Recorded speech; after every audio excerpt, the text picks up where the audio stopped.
Mga kababayan, lingid man po sa inyong kalaman, bago po sumikat sa flood control itong aming probinsya ng Bulacan, ay matagal na pong lubakan ang tawag namin sa probinsya namin. Dahil po tignan nyo po sa susunod na 2 minuto, ayan po, ito po yung isa sa mga, hindi ko po alam kung farm to market road ba ito o ito po ay shortcut road lang ng Pandiagat, no? Ito po yung, ayan, nakita niyo po, ang lalaki po ng butas na yan. Hindi po kayang gawin yan ng normal na sasakyan. Ito po ay gawa ng truck.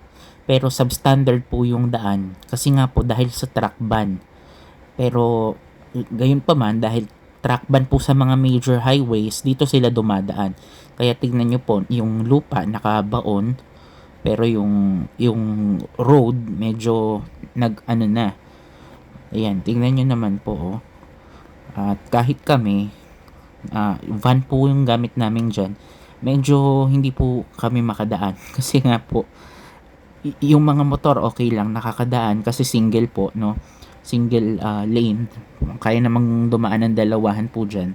Pero yun nga, hindi kasi kami makadaan kasi nga, ah, malalim po yung butas. Kasi nga po, truck po ang gumagawa niyan.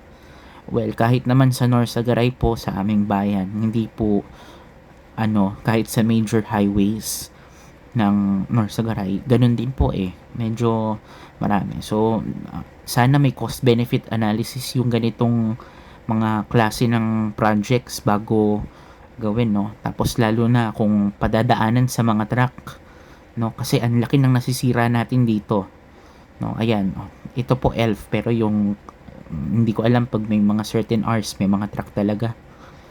Sayang.